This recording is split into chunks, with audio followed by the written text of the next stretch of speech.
Olá pessoal, que bom que você clicou nesse vídeo. E aos meus inscritos já te agradeço por estar aumentando esse canal, estar compartilhando. Muito bom, muito obrigado por você estar aqui, tá? Então eu decidi fazer esse vídeo pela repercussão que teve esse vídeo da Aimee Rocha. Eu decidi também colocar algumas reportagens, tá? Desde a fala da Damares.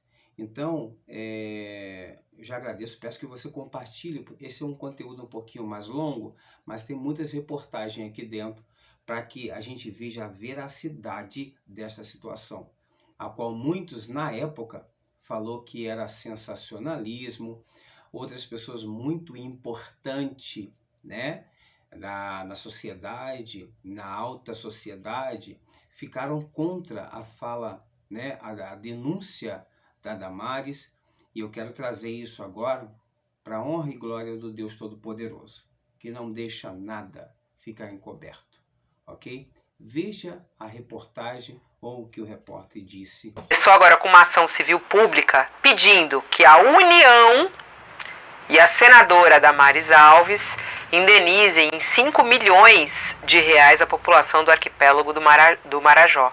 Esse pedido foi assinado por 19 procuradores da República.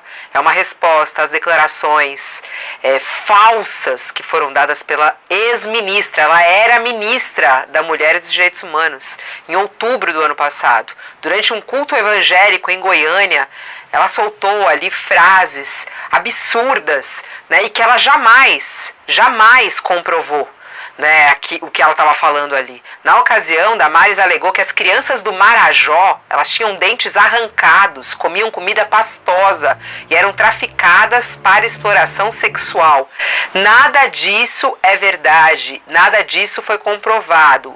O Ministério Público investigou a denúncia para comprovar a veracidade e concluiu que tudo era falso e que as informações dadas por Damares eram sensacionalistas. Essa repórter, ela conseguiu tirar toda a credibilidade da então ministra e colocar um viés político. Na época, estava acontecendo momento de eleição, mas não se deu atenção no assunto por causa da situação que foi colocado como um viés político. Mas antes da gente postar, sair compartilhando um conteúdo, por isso que eu peço que você fique até o final. Se tem um pouquinho de tempo, segura a onda, só um pouquinho de tempo, a gente tem no máximo aí meia hora. Se não der para você ver agora, deixa aí salvo, veja depois, para você poder ter tranquilidade e compartilhar, tá bom? Então vamos lá, vamos ver o que delegados da área falou sobre isso. Há também exploração sexual de criança e adolescente, em que os pais comercializavam a criança, né, como um objeto sexual dentro de barcos e a venda mesmo de crianças, né? Isso começou a partir de uma denúncia de maus tratos a uma criança deficiente.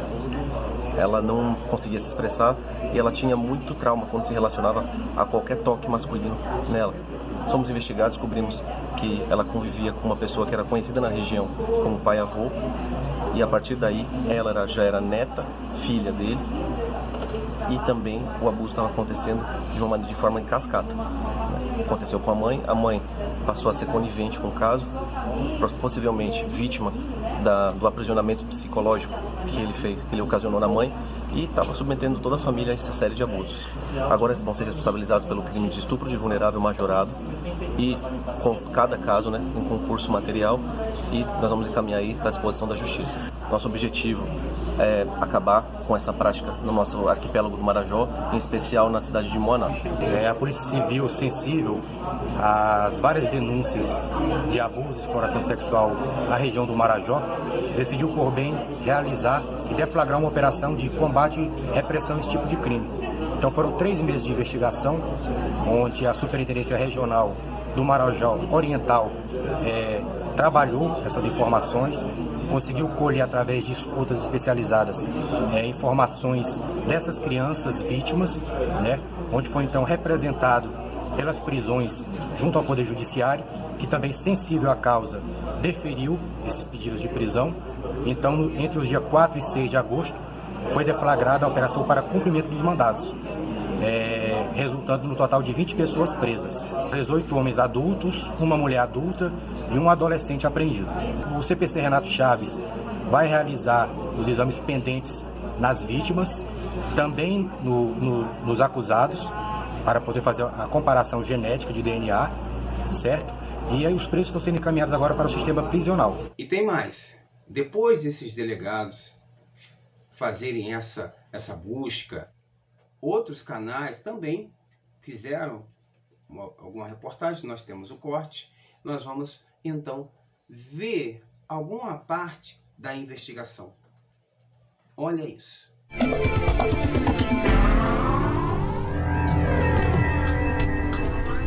O barco que leva policiais e um conselheiro tutelar persegue uma balsa no rio Tajapuru, na região do arquipélago do Marajó. Os agentes abordam adolescentes que remam perto das grandes embarcações. O que eles dão pra vocês dentro da balsa? O que é, filho? Eles foram pedir comida lá? A comida foi em troca de alguma coisa? O que eles pediram? Falavam que Não foi por causa do tucupi, prato da culinária local, que os agentes vieram até aqui. Eles investigam a exploração sexual de menores e adolescentes.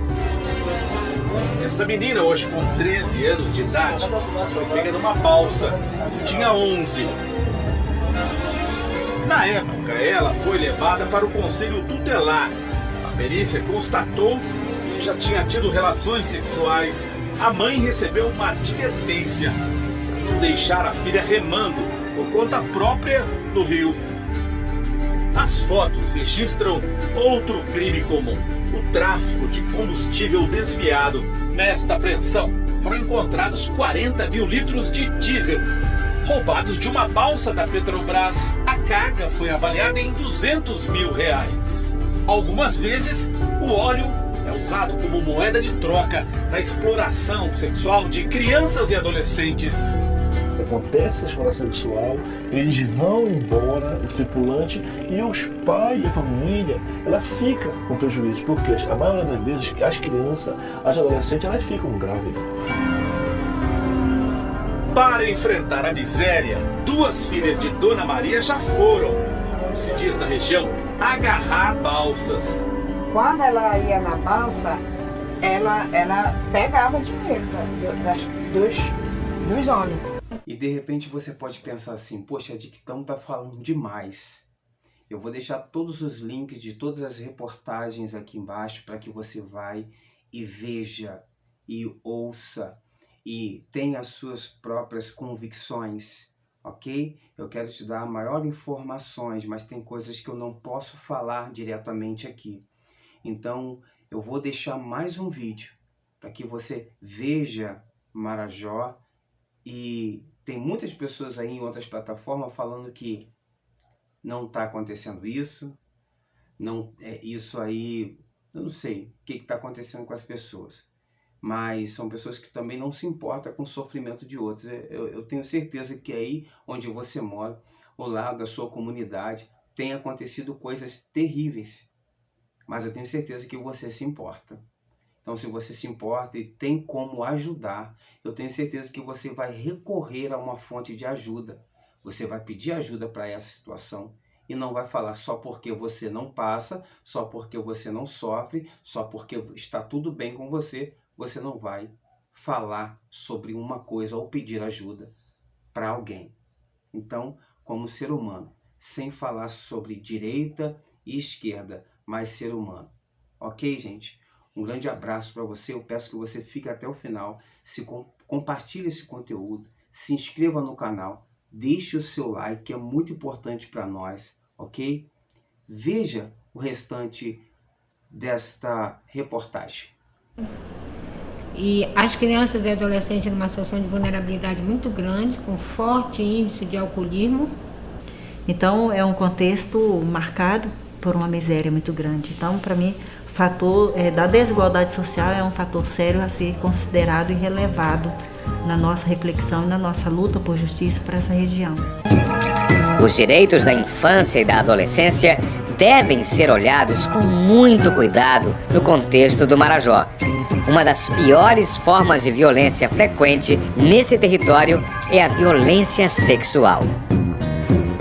A violência sexual, ela vem de uma forma avassaladora. Quando a criança, na sua ingenuidade, ela nem tem ideia do que é um toque, do que é uma manipulação dos órgãos sexuais. E os adultos parece que têm isso como uma coisa natural. Violência sexual é relação de poder, poder econômico, o poder de convencimento, que aquela criança ela não tem noção. Eu vou te dar uma boneca, eu tenho dinheiro, eu posso ajudar a tua família. Esse abusador, gente, ele tem um controle psicológico da família muito grande. Geralmente a família sabe da coisa, só que ela é muito temerosa, porque ele ameaça demais. E uma criança que é tratada de alguma maneira de forma desrespeitosa, se tocam nela de maneira desrespeitosa, se ela é exposta a determinadas imagens que não são adequadas à idade dela, né? Eu acho que tudo isso se configuram formas de violência contra essas crianças. São vários os tipos de violência sexual cometidos. Abuso intrafamiliar, cometido por pessoas da família, como pai, mãe, padrastos, irmãos, tios e avós.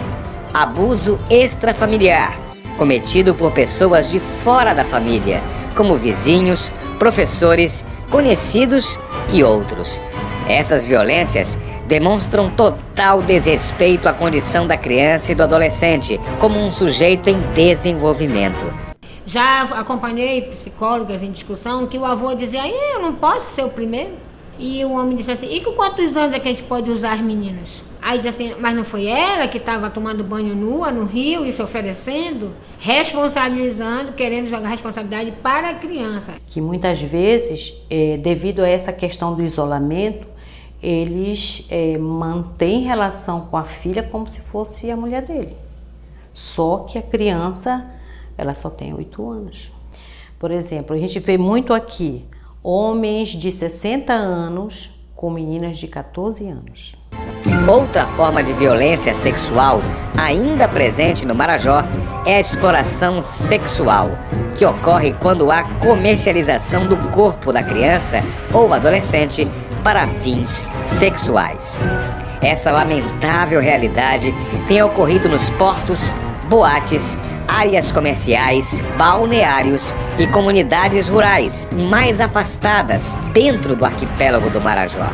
A exploração, como é uma região muito pobre, os próprios pais se aproveitam das crianças. A exploração sexual ela está incluída na lista TIP das piores formas de trabalho infantil, que foi instituído pelo Decreto Presidencial 6481 de 2008. Primeiro, ela é considerada trabalho até porque existe uma contraprestação, né? É oferecido um serviço e alguém compra esse serviço. Então, nós chamamos de exploração sexual diferente do abuso sexual por conta dessa questão, especificamente, e considera trabalho por conta disso. Além do que, ela é considerada uma das piores formas porque ela agride a criança e adolescente na perspectiva de que, como a criança e adolescente ela está em formação biológica, psicológica e sexual, ela ainda não tem maturidade para entender e nem maturidade física, né? Até porque, muitas vezes, inclusive, quanto mais nova essa criança, você vai ter situações de comprometimento físico, independente da violência física que pode vir também em função dessa exploração. Hoje nós temos uma situação gritante, que é justamente o que nós chamamos da situação dos meninos e meninas balseiras, principalmente na região do Rio Tajapuru, que estão deixando a escola. Hoje existe uma evasão escolar muito grande, porque as crianças trocam a escola pela rotina nas balsas. Existem as próprias crianças e as próprias adolescentes que com sua rabeta a rabeta do papai se aproximam das balsas. Uma senhora do Rio Tajapuru levava na rabeta uma menina, criança de 8 anos. Aproximando-se da balsa, ela entregava a um energúmeno sexual da balsa esta sua filha, para ser abusada e ser explorada sexualmente. Se fechava a porta da cabine deste energúmeno e depois aparecia este energúmeno sexual genital, aparecia junto com esta menina da mão dele. Entregava a mamãe, que recebia 2,40 centavos. Isto é o que custa uma menina de 8 anos nessa área do Tajapuru. Outra forma de exploração sexual é o tráfico de pessoas para fins sexuais, que acontece quando uma criança ou adolescente é levado para outra cidade, estado ou país para ser explorada sexualmente. Tem situações que a gente percebe que a menina embarca, vai para dentro de um barco, sem nenhuma fiscalização no porto, passa para uma outra cidade, dessa outra cidade chega até Belém, de Belém sai do país e a família acha que ela foi conseguir melhoria de vida. Não há fiscalização nos transportes marítimos. Qualquer criança entra em qualquer barco e desce em qualquer lugar sem ser abordada pelos proprietários do barco. Hoje, onde tem tráfico de drogas, você pode ter certeza que existe também negociação de vidas, tanto para o tráfico humano como para a exploração sexual. Uma defesa importante contra esse tipo de crime é a denúncia, e ela deve ser feita por qualquer pessoa e pode acabar com esse sofrimento. Pode usar os canais de denúncia, que pode o Disque 100, o Disque 180, pode ir no Conselho Tutelar e dizer, olha, eu vim fazer uma denúncia, mas eu não quero dizer que o meu nome apareça. Geralmente a porta de entrada é o Conselho Tutelar. Muitas das vezes essa denúncia, principalmente na zona rural, ela tem partido por parte de agentes comunitários de saúde, geralmente são eles ou professores. As famílias têm denunciado esses crimes, tanto da exploração sexual quanto o tráfico de pessoas. A polícia ela tem cumprido o seu papel, em alguns casos ela tem deixado também de cumprir. Muitas ações vêm sendo desenvolvidas no Marajó. Municípios, Estado e Governo Federal estão intensificando o trabalho de combate à violência sexual de crianças e adolescentes. São projetos que visam agir sobre essa situação e apontar soluções, como é o caso da CPI da Violência Sexual, criada no ano de 2009. A Comissão Parlamentar de Inquérito foi um marco no nosso Estado na medida que ela emergiu, fez buiar, né, como a gente chama a nossa linguagem marajoara, e, acima de tudo, apontou para os órgãos públicos que eles precisam agir. E agir com brevidade, articulados, com inteligência, para dar conta de fazer o cumprimento efetivo da lei.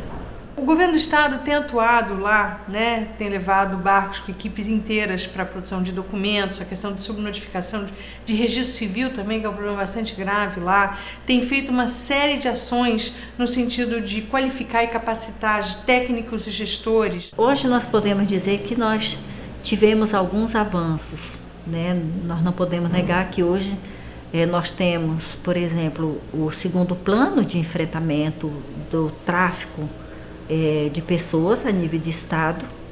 Nós temos o plano de enfrentamento da violência sexual, o que tem ajudado e que tem envolvido todas as competências, mas é necessário pensar que ainda existem alguns entraves que precisam serem superados.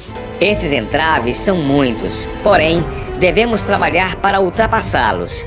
Existem localidades em que o deslocamento dura dias de viagens de barco.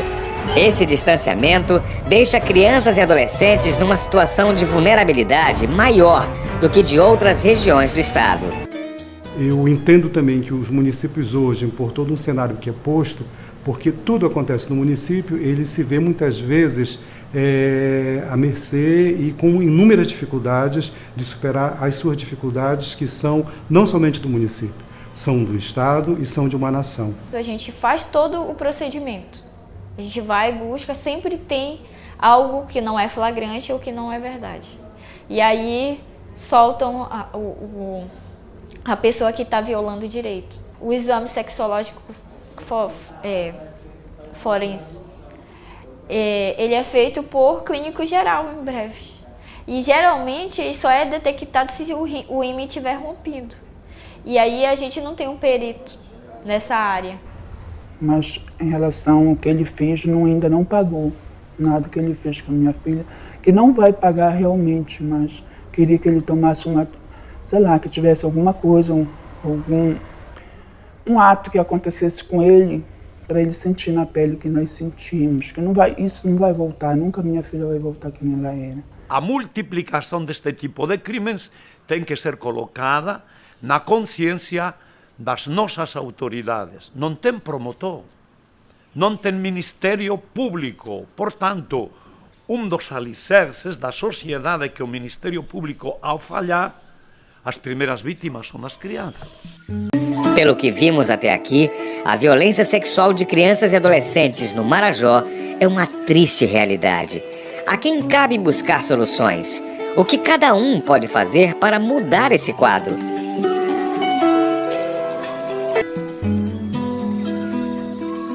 Eu costumo falar que quando a nossa rede local lá não funciona, a gente tem o Estado, a gente tem que correr, procurar a rede estadual. Eu sempre falo para as meninas, gente, não deu certo aqui, tem um comitê estadual, tem um comitê nacional, é rede. Nós trabalhamos a prevenção, onde é abordado de forma muitas vezes lúdicas, através de teatros de fantoches, através de vídeos educativos, para estar repassando para essas crianças. Trabalhamos também com as famílias, né, essa questão da prevenção, né, do cuidado que os pais devem tomar, né, das leis que garantem os direitos da criança e do adolescente, para que posteriormente venham a evitar a ocorrência desse tipo de abuso. Não adianta só fazer programas realistas, concretos, que possam ter um antes, um depois, uma programação por etapas, por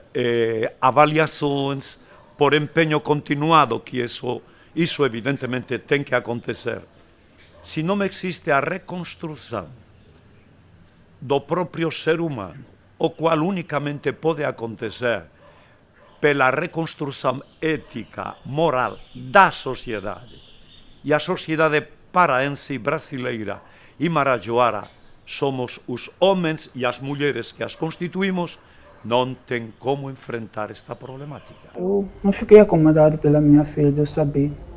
E até hoje, aonde quer que seja, eu quero ir, eu quero falar, eu quero justiça. Que não fique incomodada ali, que não se acomode, que denuncie, que corra atrás, que denuncie mesmo, que essas pessoas paguem pelo que elas fazem. E para elas saberem e não fazerem, cometerem um ato desse. O que nós queremos, na verdade, é que a justiça do nosso estado do Pará, ela possa ter uma preocupação maior. Porque senão nós vamos passar o tempo inteiro falando a mesma coisa e nós vamos ter o tempo inteiro vidas sendo roubadas, negadas, destruídas, e nós não temos sequer a aplicação da lei que possa garantir que esses criminosos possam pagar pelo que devem. Mas a questão central é essa: como fazer com que esses municípios entendam a importância, né, desses conselhos funcionando de maneira adequada e plena, em diálogo com as câmaras municipais, na construção e monitoramento das políticas. Teria que ser interesse de todos os políticos ter essa transparência e a garantia, né, de que o dinheiro está sendo usado de maneira adequada, de que as políticas estão sendo implementadas e de que o dinheiro está sendo bem aplicado. Para o município, que enquanto algumas normativas demandam uma execução mais direta das ações, é onde nós temos que estar juntos para estar de uma forma parceira, auxiliando, seja nas ações de capacitação, nas ações de estar junto com o município, junto às outras esferas, na conversa inclusive com o Judiciário e com o Ministério Público. O desafio ele é permanente e deve ser vencido de forma coletivamente, né? Que nós possamos estar pensando de que forma os diversos atores que estão na vivência, sejam como corresponsáveis de um processo, poder estarem apresentando propostas que venham ao encontro desse contexto, desse cenário que hoje está posto para o Marajó. Então agora, convocamos todos a entrarem nessa luta pelos direitos de crianças e adolescentes marajoaras. Para acabar com a violência sexual, é preciso ter a consciência de que o trabalho em rede deve funcionar, trazendo para a luta o poder público e a sociedade civil. Juntos, poderemos garantir o direito a uma infância e adolescência digna e feliz na Ilha do Marajó.